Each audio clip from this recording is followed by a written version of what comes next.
दें कि आज ऑल इंडिया शिया पर्सनल लॉ बोर्ड का इजलास आम मस्जिद ईरानिया मुगल मस्जिद में मुनक़िद हुआ, जिसमें पूरे देश से शिया उलमा ने शिरकत की और इस मौके पर शिया उलमा इकराम ने एकजुट होकर काम करने का अहद लिया और आपसी इत्तेहाद का संदेश दिया। मिल जाएंगे आप लोग को। मैं एक बार रिपीट भी कर देता हूँ कि अगर सदर मुझे बनाया है तो मैं कोई शिकायत का मौका नहीं दूंगा। एजाज साहब और यासूफ अब्बास साहब, मैं यकीन दिलाना चाहता हूँ। अहमद हकीम, सदर ऑल इंडिया शिया पर्सनल लॉ बोर्ड गोवा, मैं आप सब लोगों का शुक्रिया अदा करता हूँ कि मुझे यहाँ पे बुलाया गया और मौका दिया गया ताकि मैं अपने कौम के मसाइल आप लोगों के सामने पेश कर सकूँ। अब हमारी वहाँ एक मसाइल जो पैदा हुए हैं, वहाँ कब्रिस्तान का आज जनाब अमीन पटेल साहब, MLA जनाब सलीम रजी साहब से गुजारिश है ऊपर तशरीफ ले। अभी जो खतीब अकबर चौक बना है, खतीब अकबर मौलाना मिर्जा मोहम्मद असर साहब चौक बना है, तो उसके अंदर हमारे अमीन पटेल साहब ने खुद इसको पास कराया और सबसे पहले प्रपोजल को जनाब अमीन पटेल साहब ने रखा। मैं ऑल इंडिया शिया पर्सनल बोर्ड की जानिब से आपका तहे दिल से शुक्रिया अदा करता हूँ। बोर्ड का यह इजलास आम हुकूमत हिंदुस्तान की वजारत तालीम से यह मुतालबा करता है कि तालीमी निसाब में हिंदुस्तान और दुनिया के चंद बड़े लोगों के नाम शामिल हैं। इनमें हजरत इमाम हुसैन अलैहिस्सलाम का नाम भी शामिल किया जाए, इसलिए कि उन्होंने हक और सदाकत के नाम पर आज से 1400 बरस पहले आलम इंसानियत की सबसे बड़ी कुर्बानी पेश की थी। हिंदुस्तान की तहरीक आजादी के कायदीन ने खास तौर से महात्मा गांधी, सरोजनी नायडू और दीगर अहम शख्सियात ने बार बार उनकी कुर्बानी को याद करके उनका हवाला दिया है और आज हिंदुस्तान के करोड़ों बसने वाले उनसे अकीदत रखते हैं और उनकी शहादत की याद मनाते हैं।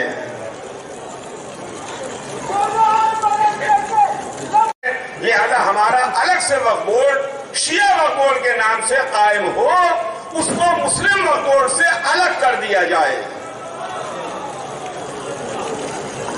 अब एक तजवीज है जो हमारे उत्तर प्रदेश और लखनऊ के ताल्लुक से है, जहां एक बहुत बड़ा वक्फ है, वक्फ हुसैनाबाद मुबारक, उसके ताल्लुक से है, जहां कमेटी है और जिसके अंदर कोई भी शिया नहीं है और वो जिला डिस्ट्रिक्ट एडमिनिस्ट्रेशन के अंडर में है, कि ऑल इंडिया शिया पर्सनल लॉ बोर्ड के इजलास आम हुकूमत उत्तर प्रदेश से मुतालबा करता है कि वो अजमेर के वक्फ की तरह जल्द अज जल्द वक्फ हुसैनाबाद मुबारक लखनऊ को भी एक खुद मुख्तार वक्फ डिक्लेयर करे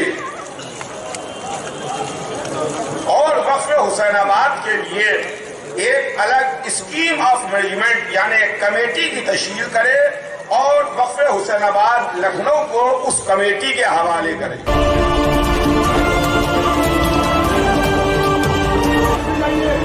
और आप देखिएगा तो यहाँ कह रहा हूँ सब जगह वाले हमने दिल्ली के गवर्नर से मिलकर और उलमाओं को ले जाके मैंने दिल्ली के गवर्नर से शिया कौम के लिए हेल्थ पे और एजुकेशन पे हमने कहा कि 3 स्कूल कम से कम दिल्ली के अंदर खोले जाए। तो अनिल बैजल साहब हमारे दिल्ली के लेफ्टिनेंट गवर्नर, दिल्ली के अंदर 3 स्कूल शिया कम्युनिटी के लिए खोले जाएंगे, ऐसा हमारा सोचना है। हमने हेल्थ के अंदर दिल्ली के अंदर 5 बड़े हॉस्पिटल है, JB 5 लोकनायक हॉस्पिटल, जहाँ पे हार्ट और जो हर बीमारी है उसका इलाज JB 5 में होता है और वो सरकारी एक सारी मशीन भी होती है। हमने अनगिनत चाहे यूपी के या वेस्टर्न यूपी के जो भी मोमिनी वहाँ पे आया, हम रात को 2 बजे भी एडमिट कराते हैं। शिया पर्सनल बोर्ड का बॉर्डर बैनर लगा के हम काम करते हैं और उनको वहाँ तक एडमिट कराते हैं और उनके लिए खड़े रहते हैं। 25 लोगों का डेलीगेशन दिल्ली के चीफ सेक्रेटरी साहब से मिला। मौलाना यासूफ अब्बास साहब को आगे वादा करता हूँ, जब जब आपका आदेश होगा, जब जब आप कहेंगे, दिल्ली प्रदेश शिया पर्सनल उसी तेजी से काम करेगा। और मेरा फिर ये आप लोगों से है कि अगला प्रोग्राम मैं केवल साहब आपसे कहना चाहता हूँ कि अगला कार्यक्रम जो है, अगला ये प्रोग्राम दिल्ली को है। शुक्रिया। ग्रामीण पिछली तारीख में जज ने ये कहते हुए बरी कर दिया, क्या कसूर है तुम्हारा? मैंने कहा मेरा कसूर सिर्फ ये है कि इमाम हुसैन के नाम का जुलूस निकाला था। क्या इमाम हुसैन के नाम का जुलूस निकाला जाए और दी जा रही है, हो ही नहीं सकता। इसलिए हुसैन तो अमन राशदी का नाम है। तुम जिस मजहब को मान रहे हो वो दहशतगर्दों का मजहब नहीं, अमन पसंद। जो जलसे आम था, इस जलसे के जरिए से क्या पैगाम पहुंचाना चाहते हैं और हुकूमत से आपका क्या क्या मुतालबा है? देखिए, ऑल इंडिया शिया मसला बोर्ड का इजलास आम था, राष्ट्रीय अधिवेशन था और यहाँ तजावीज़ पास हुई। हमारे समुदाय को पूरी तरीके से नज़रअंदाज किया जाता है, हमारी कम्युनिटी को पूरी तरीके से नज़रअंदाज किया जाता है, चाहे मरकज़ी हुकूमत हो चाहे सूबाई हुकूमत हो। हर हुकूमत ने हमें पूरी तरीके से नज़रअंदाज किया है। लिहाजा हमारे पूरे मुल्क से हजरात उलमा, पूरे स्टेट से तमाम जिम्मेदार हजरात आए हैं और उन्होंने आके यहाँ के ऊपर यह आवाज़ उठाई है कि अब हम ये कतई बर्दाश्त नहीं करेंगे कि हम माइनॉरिटी विद इन माइनॉरिटी हैं, हम अकलियत में अकलियत हैं, हम दूसरे के हिस्से की रोटी नहीं खाना चाहते।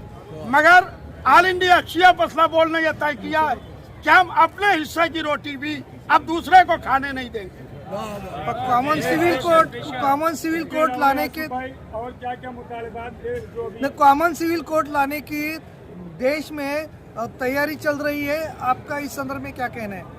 ऑल इंडिया शिया मसला बोर्ड कॉमन सिविल कोड की भरपूर तरीके से मुखालिफत करता है और अभी हमने रेजोल्यूशन ये पास किया है कि लाना तो दूर की बात, सरकार को सोचना भी नहीं चाहिए।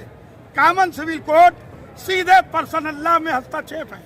हमारा मुल्क इसलिए खूबसूरत है, यहाँ मुख्तलिफ किस्म के गुलाब लगे हुए हैं। आज कॉमन सिविल कोड, एक देश एक धर्म एक कानून, व्हाट इज दिस? आज जो हमारा कॉन्स्टिट्यूशन है, कॉन्स्टिट्यूशन के ऊपर कोई नहीं है। लिहाजा हम अपने कॉन्स्टिट्यूशन की, अपने मुल्क की साथ हैं। कॉमन सिविल कोड की भरपूर तरीके से ये जलसा मुखालिफत करता है। अगर सरकार ने जबरन ये लागू किया तो फिर आपका आगे कदम क्या होगा? अगर सरकार ने लागू किया तो प्रोटेस्ट करेंगे, हम मीटिंग करेंगे एग्जीक्यूटिव की, उसके बाद हम प्रोटेस्ट करेंगे। क्योंकि राज्यों को अव्वल बनाने के लिए सरकार ने बोला है, अगर कुछ राज्य अगर लागू करते, जैसे गोवा में है, यूपी में चल रहा है और गुजरात में भी चल रहा है, क्या कहना चाहेंगे? देखिए, जो राज्यों में चल रहा है, हमने गोवा में भी और हमने गुजरात में भी भरपूर तरीके से मुखालिफत की ऑल इंडिया शिया मसला बोर्ड ने, और ऑल इंडिया शिया मसला बोर्ड पूरे मुल्क में इसको नाफिज होने की मुखालिफत करता है। यासूफ भाई, जन्नतुल बकी और इमाम हुसैन के हवाले से जो आपने तालीमी इसमें आपके मुताबिक पर्सनल लॉ बोर्ड का, मैं चाहता हूँ दोबारा इस बात को भेज दीजिए। देखिए, जन्नतुल बकी के निज़ाम को 100 साल पूरे हो रहे हैं।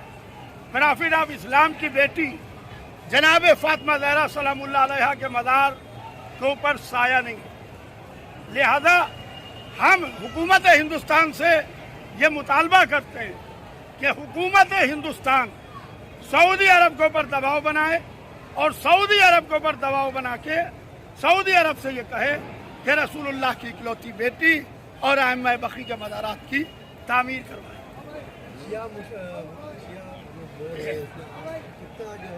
की जमीन है, उससे कभी कोई सर्वे किया है जिसकी बुनियाद पर गवर्नमेंट ऑफ इंडिया से मुतालबा करते? देखिए, हर जगह के ऊपर शिया वक्फ है। हमारे बुजुर्गों ने, हमारे लोगों ने औकाफ रजिस्टर किए। आज सरकार सर्वे कराए और हम बताते हैं कि हमारी प्रॉपर्टी कहाँ कहाँ पर है। आज यूपी और बिहार में तो हम हैं अलग अलग, मगर आज हमें बड़ी प्रॉब्लम आ रही है, बड़ी दिक्कत आ रही है।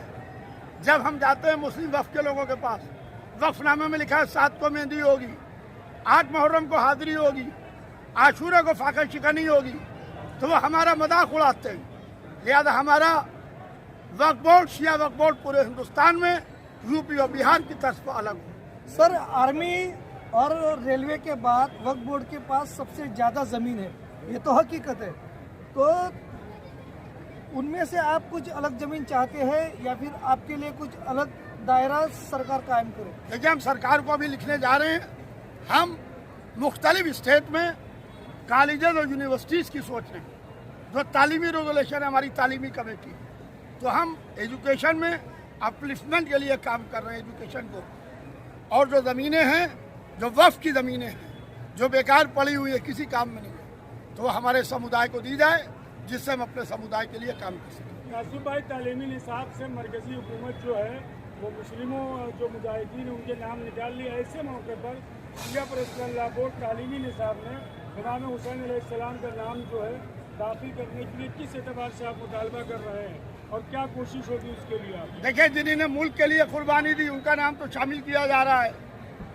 जिन्होंने इंसानियत को बचाया है, इमाम हुसैन अलैहिस्सलाम के लिए गांधी जी ने क्या कहा, सरोजिनी नायडू ने क्या कहा, महात्मा गांधी ने क्या कहा, बड़े बड़े महापुरुषों ने क्या कहा, यह आप किताबों के औराक उलटिए तो किताबें आपको बता देंगी। सर, लिहाजा उन इमाम हुसैन अलैहिस्सलाम को बाकायदा हिस्ट्री में शामिल किया।